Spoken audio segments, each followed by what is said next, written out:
Assalamualaikum warahmatullahi wabarakatuh. Shalom. Perkenalkan, saya Kaluni Politeknik Kelautan dan Perikanan Sorong atas nama Presti Esmi Sambar, NIP 1930367, Prodi Teknik Budidaya Perikanan tingkat 2. Di sini saya akan mempresentasikan pengelolaan lingkungan budidaya perikanan tentang desain tambak dan pengelolaan limbah. Yang pertama yang perlu kita ketahui adalah desain tambak. Tambak dalam perikanan adalah kolam buatan. Biasanya di daerah pantai yang diisi air dan dimanfaatkan sebagai sarana budidaya perairan atau aquaculture. Hewan yang dibudidayakan adalah hewan air, terutama ikan, udang, dan kerang. Penyebutan tambak ini biasanya dihubungkan dengan air payau atau air laut. Kolam yang berisi air tawar biasanya disebut kolam saja atau empang. Kolam dasar tambak merupakan suatu keadaan fisik dasar tambak beserta proses yang terjadi di dalamnya, baik yang menyangkut biologi, kimia, fisika maupun ekologi, yang secara langsung maupun tidak langsung ikut berpengaruh pada kehidupan udang maupun ekosistem lainnya dalam suatu keterkaitan ekosistem perairan tambak. Komoditas yang umum dibudidayakan di tambak Indonesia adalah udang dan ikan bandeng yang menjadi komoditas unggulan untuk dikembangkan. Salah satu faktor penting yang sangat menentukan keberhasilan usaha budidaya tambak adalah rekayasa tambak yang mencangkup desain, tata letak, dan konstruksi tambak. Secara umum, desain petakan tambak merupakan perencanaan bentuk tambak yang meliputi ukuran panjang dan lebar petakan, kedalaman, ukuran pematang, ukuran berm, dan ukuran saluran keliling, serta ukuran dan letak pintu air.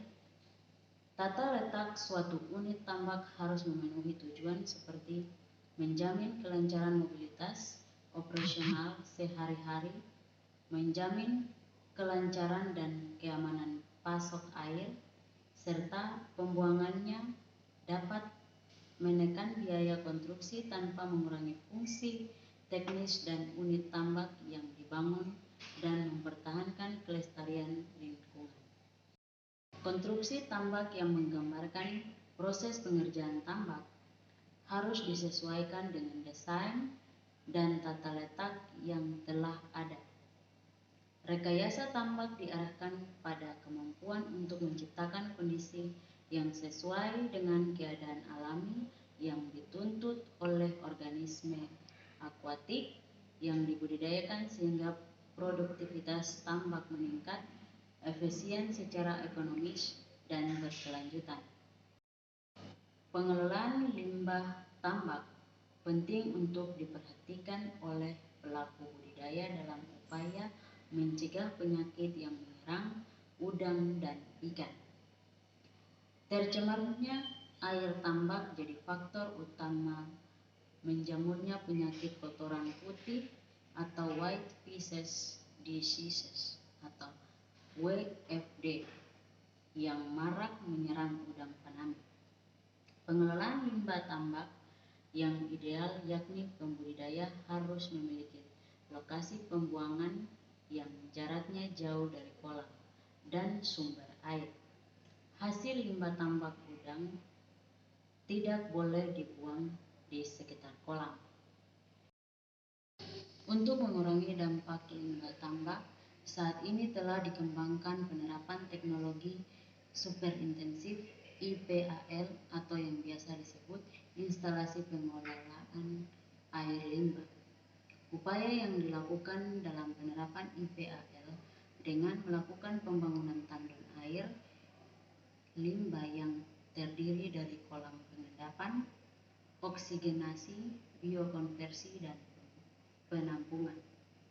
Dari kolam pengendapan sisa air limbah dimasukkan ke kolam oksigenasi untuk menaikkan oksigen dan menurunkan BOD atau yang disebut kebutuhan oksigen biologis. Selanjutnya, limbah masuk ke kolam biokonversi untuk mengubah nutrien yang dapat sebabkan eutrofikasi jadi bermanfaat buat organisme lain. Sisa terakhir limbah masuk ke kolam penampungan untuk selanjutnya dibuang ke laut. Pengelolaan limbah tambak hal yang patut diperhatikan karena ini menjadi standar keberhasilan produksi dan juga salah satu bentuk budidaya yang bertanggung jawab terhadap kelestarian lingkungan.